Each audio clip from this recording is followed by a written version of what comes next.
Hello बच्चों, physics Herald के YouTube channel में आपका स्वागत है। और आज के लेक्चर की हम शुरुआत करते हैं एक शानदार से कोट से। ठीक है, slow and steady wins the race. कहने का क्या मतलब है कि अगर आप किसी भी काम को स्लोली करते हैं लेकिन स्टेडी करते हैं, स्टेडी का मतलब होता है यानी कि नियमित रूप से करते हैं। ठीक है, धीरे धीरे ही कर रहे हैं बट आप नियमित कर रहे हैं, तब आप रेस को जीत सकते हैं। ये इसी प्रकार की बात है जिस प्रकार की यहाँ पर एक कछुआ और खरगोश की कहानी आप लोगों के सामने हमेशा से पेश किया जाता है और बचपन में सुनाया जाता है कि ये देखिए, ये कछुआ क्या कर रहा है कि धीरे धीरे पढ़ाई कर रहा है। ठीक है, ये धीरे धीरे चल रहा है, वो आप लोगों की तरह वो क्या कर रहा है, धीरे धीरे रेगुलर स्टडी कर रहा है। और ये क्या कर रहा है, खरगोश क्या कर रहा है, ये मान के बैठ चुका है कि वो बहुत तेजी से चल सकता है और सो जाता है। तो at the end of the day मिलता क्या है, ये खरगोश जो है वो दौड़ जीत जाता है, यानी कि खरगोश पास हो जाता है। और साथ ही साथ ये जो सॉरी, खरगोश नहीं, ये कछुआ पास हो जाता है और ये जो खरगोश है आपका, वो हार जाता है। तो देखिए, इससे शिक्षा क्या मिलती है कि अभी लॉकडाउन है, ठीक है, सारी दुनिया बंद हो चुकी है। हालांकि हम लोग अनलॉकिंग मोड में चले गए हैं, लेकिन जो कोचिंग इंस्टीट्यूट है वो अभी भी खुलने की स्थिति में नहीं दिख रहा है। ठीक है, जिस तरह से न्यूज आ रहे हैं, तो आप लोगों को क्या करना है कि स्लो स्लो जो मैं ऑनलाइन लेक्चर बना रहा हूँ वो आप लोग के लिए बना रहा हूँ, तो स्लो स्लो आप लोग क्या करेंगे, इसको करते चले जाएंगे, लगातार करते चले जाएंगे।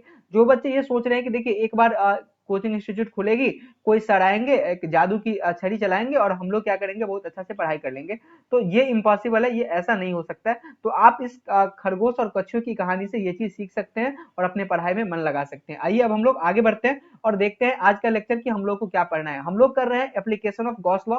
ये क्लास 12th का जो फर्स्ट चैप्टर है, इलेक्ट्रिक चार्ज एंड फील्ड्स, इसका ये 23 यानी कि 22nd थर्ड लेक्चर है। यहाँ पर 23वां लेक्चर लेकर हम आ चुके हैं। और एप्लीकेशन ऑफ गॉस लॉ में हम लोग को क्या करना था कि चार तरह के एप्लीकेशन यहाँ पर पढ़ने थे।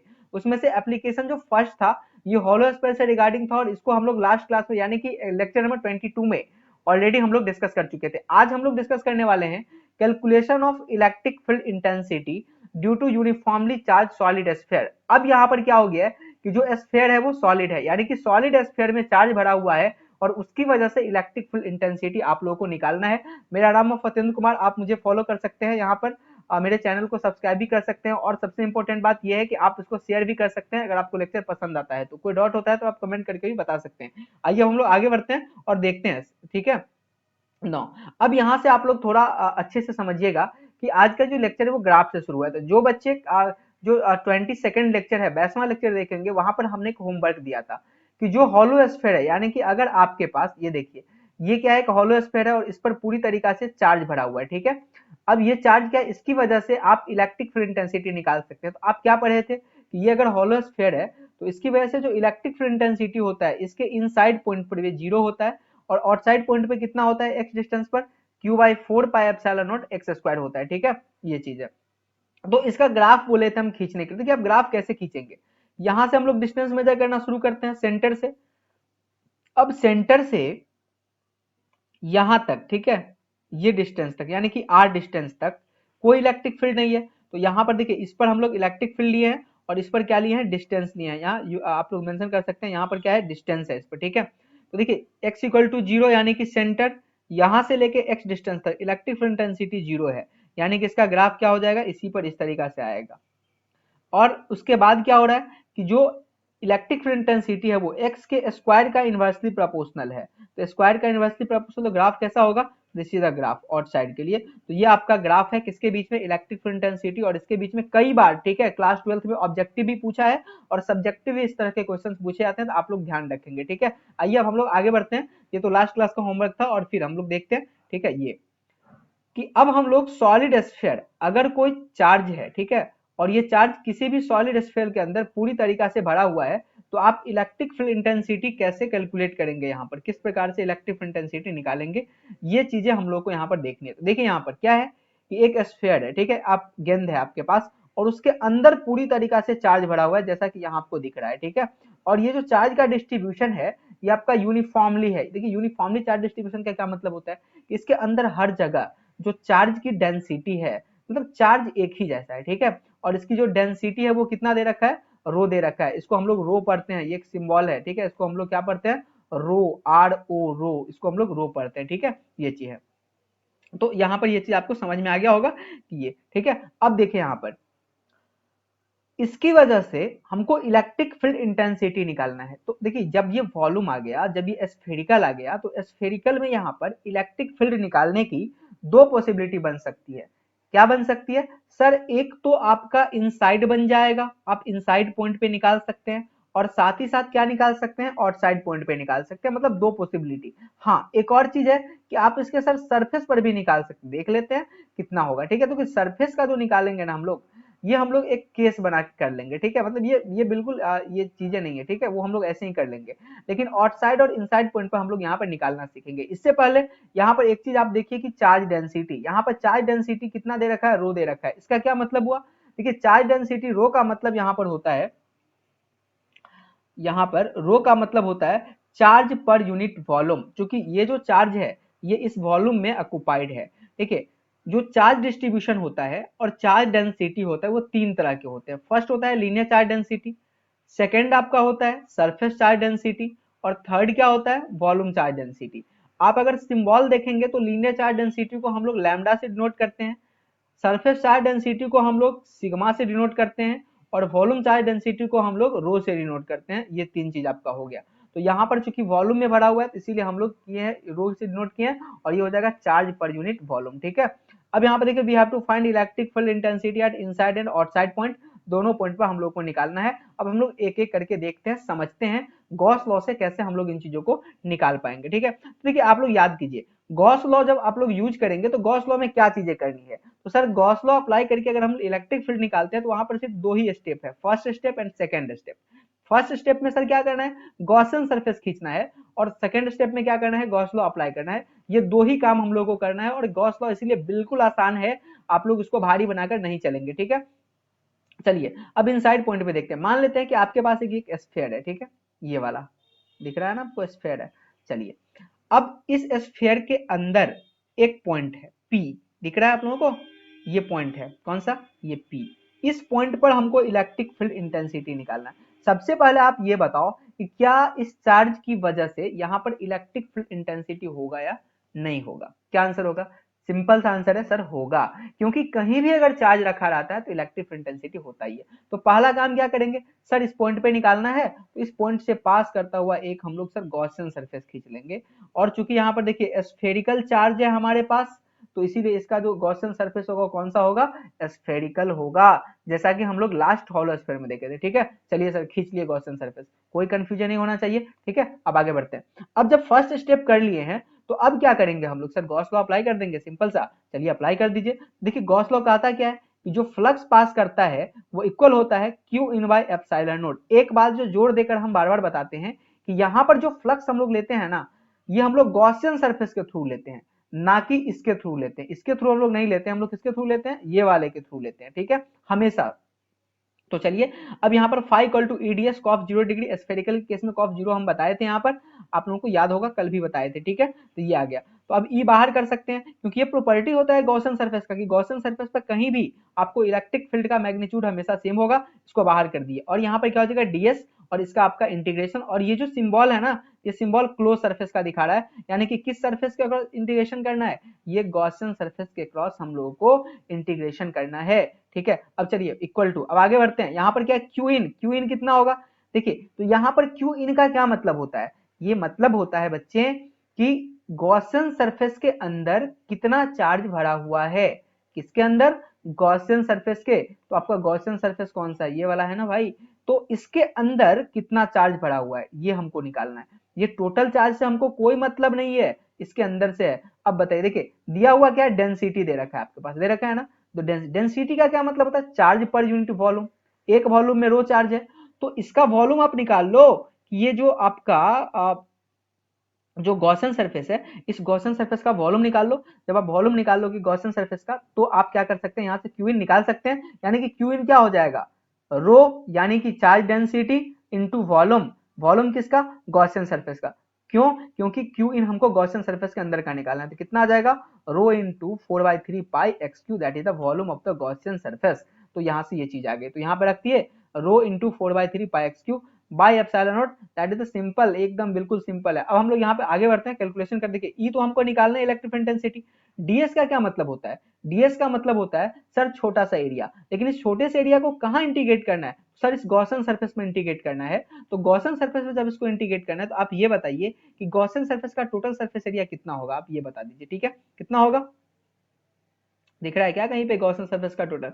हाँ दिख रहा है ना, कितना होगा ये बताइए। कि सर देखिए गॉसन सरफेस ये है, तो इसका जो टोटल एरिया होगा सरफेस एरिया 4πx² के बराबर हो जाएगा। तो यहाँ पे क्या रखेंगे ई, और यहाँ पे क्या रखेंगे 4πx²। इनको हम लोग सोल्व कर लेंगे, देखिए कैसे सोल्व करेंगे, यहाँ पे देखिए अब। हाँ ई आ गया into 4/x² equal to rho into 4/3πx3, ये क्यू इन है बाय एप्सिलॉन नॉट। यहाँ से 4π से 4π कैंसिल, एक्स स्क्वायर से एक्स क्यू का पावर एक 2x कैंसिल हो गया, यहाँ पर एक x बच गया, क्या बचा equal to rho x by 3 epsilon naught, equal to rho x by 3 epsilon naught. ये इलेक्ट्रिक फील्ड इंटेंसिटी होता है इनसाइड द सॉलिड कंडक्टर, ये सॉलिड कंडक्टर के अंदर में इलेक्ट्रिक फील्ड इंटेंसिटी होता है। और एक और चीज आप यहाँ पर देखेंगे, ठीक है, एक मिनट, ये कर्सर अपना कहाँ चला गया, ठीक है, हाँ ये दिख रहे हैं यहाँ पे, ठीक है। तो ये चीज यहाँ पे देखिए आप लोग, तो इलेक्ट्रिक फील्ड इंटेंसिटी जो इनसाइड पॉइंट पे हम लोग निकालते हैं, वो इनसाइड पॉइंट पे क्या होता है, एक्स के डायरेक्टली प्रोपोर्शनल होता है। ध्यान देंगे ये सिर्फ इनसाइड के लिए है, एक्स का डायरेक्टली प्रोपोर्शनल होता है। 3 कांस्टेंट है, एप्सिलॉन नॉट कांस्टेंट है, रो भी क्या है यहाँ पर कांस्टेंट है। तो ये चीज आ गया, ठीक है। अब यहाँ पर जो ब्रैकेट में चीजें लिखी गई इसको आपको समझना है थोड़ा सा, एक बार समझेंगे कभी नहीं भूलेंगे, ठीक है, और हमेशा आप लोगों को याद रहेगा, ठीक है। यू कैन राइट रो के जगह पे हम लोग क्या क्या लिख सकते हैं, ठीक है। रो क्या होता है, एक्चुअली चार्ज डेंसिटी है, और चार्ज डेंसिटी इसके केस में क्या हो जाएगा, चार्ज बाय वॉल्यूम। तो चार्ज कितना है, अगर बाय दी वे देखिए ये जो सरफेस है इसमें डेंसिटी नहीं दिया रहता, सिर्फ ये दिया रहता इसके अंदर कि देखिए इसके अंदर टोटल चार्ज आपका क्यू है। तो हम लोग यहाँ पर रो के जगह पे कुछ रखते ना, तो कितना रखते सर, क्यू बाई वॉल्यूम। तो इसका टोटल वॉल्यूम कितना है 4/3 πr क्यू, इसके वॉल्यूम से हम लोग डिवाइड कर देंगे, तो दैट इज द रो, ये क्या आ जाएगा, रो आ जाएगा। और क्यू यहाँ पे क्या है, टोटल चार्ज है। तो आप लोगों को याद क्या रखना है, equal to rho x by 3 epsilon naught. यहाँ पर फॉर्मूला होता है, अगर कोई सॉलिड स्फीयर है इसके अंदर अगर कूट कूट के चार्ज भरा हुआ है तो इसके वजह से इलेक्ट्रिक इंटेंसिटी कितना होगा, ई डायरेक्टली प्रोपोर्शनल होगा एक्स के, ठीक है, यानी कि लीनियर होगा अगर इनसाइड में हम लोग रहेंगे तो। अब हम लोग चलते देखते हैं आउटसाइड पे कितना होगा, ठीक है। चलिए आगे बढ़ते हैं। ये देखिए आउटसाइड पॉइंट पर फिर से हम लोगों को क्या करना है, वही सेम टू काम करते चला जाना है। कौन सा काम सर, पहला जो स्टेप है आपका ना, वो स्टेप है गॉसियन सरफेस खींचना। तो सबसे पहले ये समझिए कि ये आपके पास क्या है, एक स्फेरिकल चार्ज है, इसके अंदर पूरा चार्ज भरा हुआ है, और हमको निकालना कहाँ पे है सर, इस पॉइंट पे निकालना। ये पॉइंट कहाँ पर है, तो ये पॉइंट है दोस्त सेंटर से एक्स डिस्टेंस पर, और ये है आउटसाइड द ये चार्ज, ठीक है, चार्ज ये स्फीयर के आउटसाइड है। तो पहला काम क्या करना सर, ये गॉसियन सरफेस हो गया, स्फेरिकल गॉसियन सरफेस। चलिए कोई दिक्कत नहीं है सर, हो गया क्लियर, दैट इज ठीक है। अब दूसरा काम क्या करना है सर, तो दूसरा काम सर करना है गॉस लॉ अप्लाई कर दीजिए, ठीक है, कर देते हैं। तो sir phi equal to q in by epsilon naught, जी सर, तो ई बाहर आ गया, डीएस के अंदर आ गया पिछले की तरह। अब यहाँ पे सर क्यू इन कितना होगा, तो सर देखिए क्यू इन कितना होगा आप ये समझिए। अब बताइए कि गॉसियन सरफेस कौन सा है सर, ये वाला है गॉसियन सरफेस। तो इसके अंदर चार्ज कितना है, तो सर जितना चार्ज है ना इस स्फीयर के पास, वो सभी के सभी इसके अंदर आ गए हैं। तो इसके अंदर चार्ज है कितना भाई, तो चार्ज कितना है, क्योंकि डेंसिटी दे रखा है, तो चार्ज इक्वल टू क्या हो जाएगा, डेंसिटी इंटू वॉल्यूम। तो डेंसिटी यहाँ पर कितना आ गया, रो, देखिए क्यू इन लिख रहे हैं रो, और वॉल्यूम कितना हो गया 4/3 πr क्यू। अब देखिए आप कहेंगे कि सर आप ये जो गॉसियन सरफेस ले रहे हैं, तो आप 4/3 πx2 क्यों नहीं ले रहे हैं। तो देखिए यहाँ पर है क्या, चार्ज तो आपको इतना ही दूर में है ना, चार्ज तो इतना ही दूर में है ना। अगर आप x यहाँ पर लेंगे, इसका मतलब है कि चार्ज ये पूरा भरा हुआ है, लेकिन ऐसा तो है नहीं, तो इसीलिए यहाँ पर हम लोग 4/3 πr क्यूब लेंगे, ठीक है। अब आगे बढ़ते हैं, ये e और इनटू ये कितना आ जाएगा, ds का वैल्यू कितना आ जाएगा इंटीग्रेशन का। देखिए ये किसका सरफेस एरिया होगा, गॉसियन सरफेस का होगा। तो गॉसियन सरफेस कौन सा है, ये वाला है, तो इसीलिए यहाँ पर 4πx² यूज करेंगे, क्योंकि x वाला ये वाला डिस्टेंस हम लोग यहाँ पर यूज करेंगे, ठीक है। तो ये देखिए equal to rho into 4/3 πr cube. अब इसको सोल्व करेंगे, कितना आ जाएगा, 4π से 4π कैंसिल हो जाएगा, और यहां से आ जाएगा equal to rho r q by epsilon naught x square, ठीक है। ये चीज आ गया, आप इसको भी याद रखेंगे, ठीक है। ये आउटसाइड पॉइंट पे जो इंपॉर्टेंट चीज है वो क्या है कि आउटसाइड पॉइंट के लिए जो इलेक्ट्रिक फील्ड इंटेंसिटी है, यहाँ पर ये 1/x² के डायरेक्टली प्रोपोर्शनल है, या फिर आप ये बोल सकते हैं एक्स स्क्वायर के इनवर्सली प्रोपोर्शनल है।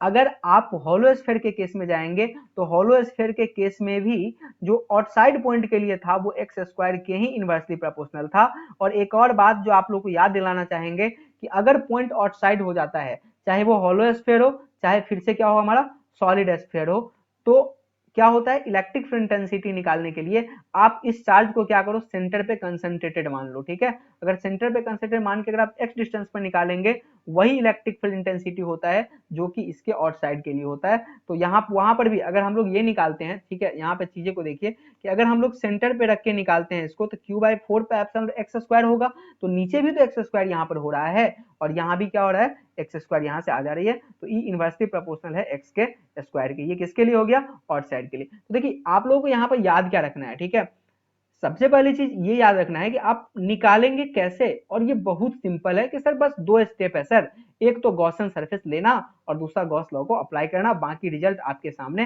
धरा का धरा यहाँ पर आ गया, ठीक है, रह जाएगा। ठीक, अब चलिए हम लोग देखते हैं कि अब ग्राफ क्या होगा इसके बीच में। जिस प्रकार से हम लोग होलो स्फीयर के बीच में ग्राफ खींचे थे, आपको दिखा रहे हैं कि होलो स्फीयर का किस प्रकार का हम लोग ग्राफ खींचे थे, यहाँ पर देखिए, ठीक है, ये देखिए,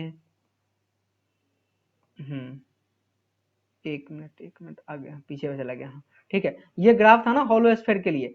अब बताइए कि सॉलिड स्फीयर के लिए कौन सा ग्राफ होगा, ठीक है। तो सबसे पहले इनसाइड और आउटसाइड, यहाँ पर भी दो पॉसिबिलिटी है। तो इनसाइड के लिए जो इलेक्ट्रिक फील्ड इंटेंसिटी है वो कैसा है इसके केस में, बताइए। देखिए इनसाइड के लिए इलेक्ट्रिक फील्ड इंटेंसिटी एक्स के डायरेक्टली प्रोपोर्शनल है, तो एक्स के जब डायरेक्टली, यहाँ तो जीरो नहीं है ना, एक्स के डायरेक्टली प्रोपोर्शनल है, तो डायरेक्टली प्रोपोर्शनल ग्राफ क्या होता है, यहाँ से यहाँ तक। लेकिन ये कहाँ तक जाएगा, ये सर इनसाइड तक ही जाएगा, यानी कि x इक्वल टू आर तक। इसके बाद क्या होगा, इसके बाद x के स्क्वायर का इनवर्सली प्रोपोर्शनल फिर से हो जाता है, तो यहाँ पर देखिए फिर से इस प्रकार का हो जाएगा, ये आपका नेचर आ जाएगा, ठीक है। तो ये हम कहाँ से लिखे हैं, ये चीज हम कहाँ से लाए हैं, यहाँ से लाए हैं सर। देखिए जब आउटसाइड है तो x के स्क्वायर का इनवर्सली प्रोपोर्शनल है, और जब आपका ये इनसाइड हो जाएगा तो x के क्या है, डायरेक्टली प्रोपोर्शनल है, ये चीजें। तो इसका ग्राफ इस तरीका से। एक और बात यहाँ पर है आप लोगों के सामने, अगर बोलेगा कि इस ये जो यहाँ पे देखिए, आप फिगर देखिए पहले, ये अगर पूछेगा कि इसके सरफेस पर कितना होगा, ठीक है, इसके सरफेस पर कितना होगा, ये निकालने के लिए, तो देखिए आप इनसाइड पॉइंट पे कितना निकाले हैं, आप ये बताइए। रो एक्स बाई 3 एप्सिलॉन नॉट निकाले हैं, तो अगर आप सरफेस पर जाएंगे तो एक्स का वैल्यू किसके बराबर हो जाएगा, आर के बराबर, रेडियस के बराबर। तो यहीं पर आप क्या कर दीजिए, एक्स का वैल्यू आर रख दीजिए, तो आर रखेंगे तो रो आर बाय 3 एप्सिलॉन नॉट, ये इसके सरफेस का हो जाएगा, ठीक है, ये चीजें है। तो आज का लेक्चर ये हम लोग एंड में आ चुके हैं, ठीक है। जो आज का कैलकुलेशन था हमारा कि इलेक्ट्रिक फील्ड इंटेंसिटी हम लोग कैलकुलेट करने वाले थे, किसकी वजह से, जो सॉलिड स्फीयर होता है उसकी वजह से। तो ये that is the end of the video, ठीक है। अगर आपको किसी भी तरह की डाउट होती है तो आप मुझे कमेंट करके बता सकते हैं, या फिर आप मुझे पर्सनली व्हाट्सएप पे मैसेज भी कर सकते हैं। एक और इंपॉर्टेंट चीज है, लेक्चर को अधिक से अधिक लोगों तक शेयर कीजिए और कछुए की चाल चलिए, और धीरे धीरे स्टेडी तरह से आप लोग रेस जीत सकते हैं। आप ये मत सोचिए कि एक ही बार में हम लोग पढ़ाई कर लेंगे। चलिए आज के लिए इतना ही, आप बने रहिए हमारे साथ, अपने सेहत और पढ़ाई का अच्छे से ख्याल रखिए।